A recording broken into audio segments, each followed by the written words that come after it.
Hi, this is my second vlogcast coming to you from my kitchen because it's a professional outfit here. First of all, I want to talk about Masterchef Australia. Has it become the Claytons reality TV cooking show, the TV show you have when you're not having a cooking show? Last week we saw in the episode on Cronulla Beach. It was all about Hayden in his Speedos. In fact, Channel 10 Media sent out a preview of the episode, which just showcased Hayden semi-naked, and obviously they thought that was more important than the cooking. What was ironic about it was when the judges were recapping the event or the challenge, that they praised Hayden for doing such a good job when in fact he didn't really even cook a sausage. Clearly Andrew on Sunday night had got that memo stuck under his door as well, because he decided he didn't need to cook either and didn't turn the burners on when cooking his barramundi. Anyway, I don't know how Andrew's still in there. Cleo wouldn't have made that mistake. Now Cleo, her elimination was just farcical. She should not have gone for that technicality. Fair enough. She did break the rules. I thought accidentally. George went over there and told her to take her chocolate ganache off the stove as she still had the toffee going, which she did. And then what we saw, she brought her old ganache back on when she should have started from the beginning. Now, I think a lot of people were saying, why didn't George go over there again and say, look, you have to start again from the beginning of your ganache?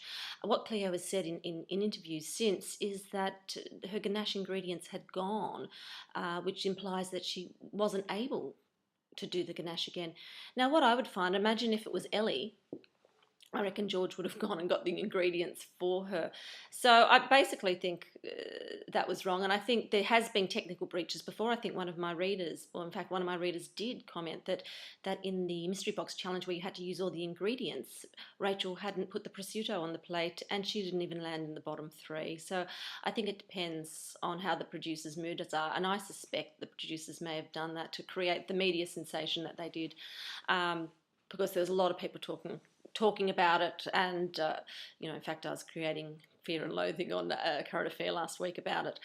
Other than that, they're going to be back in the MasterChef kitchen after a week in WA, and they were good episodes. I thought the Mind Challenge was good and interesting to see the contestants get a bit stressed with each other. Now next, The Amazing Race Australia. If you're not watching it, it's an absolute cracker. They're doing a great job. Production values are high. The challenges are interesting and hard, the detours and the roadblocks. But my God, we need to talk about Joey and Richard. Oh God, haven't they swallowed the Tom Robbins mantra book? They are highlights of the series. Obviously, they're the couple we love to hate. Sure, we want them to run last and hit the pit stop last, but I think we need to keep them in for a few more weeks. It was hilarious when Joey was getting her head shaved off, and she was saying, "Dude, I've got extensions." So, and the way she was talking to the taxi drivers.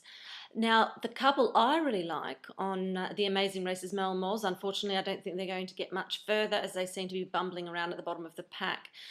One thing I do like about reality TV is they tend to showcase all sorts of gender, sexuality and race, and in this case also religion, and I think that's great. I think with all that sort of some of the views of the Islamic community towards the Islamic community in Australia, that they're doing a really fabulous job in giving a really positive view about Islamic Australians, which is great.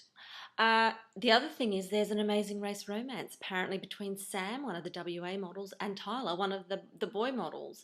Now I think this is an interesting strategy to see how you sort of solidify your solidify an alliance. So let's see if it works for them, if they do work together.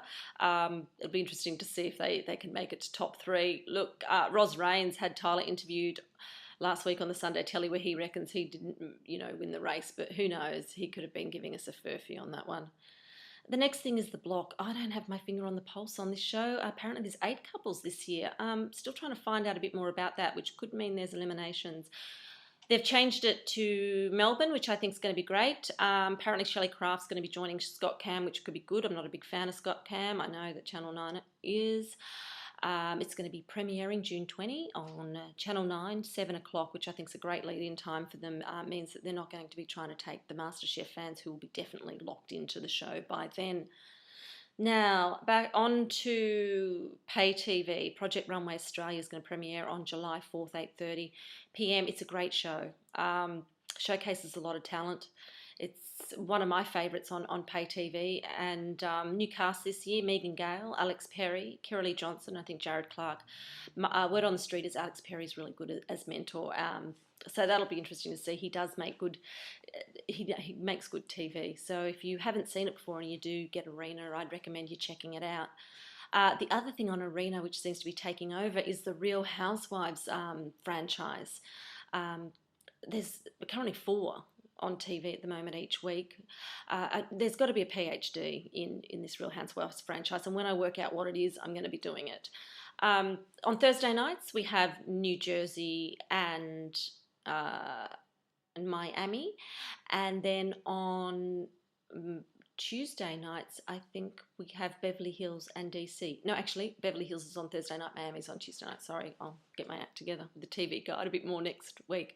I find the conspicuous consumption on these shows rather disturbing. It is all about materialism. I suppose it is vacuous. That's what reality TV is, vacuous. So maybe I shouldn't complain.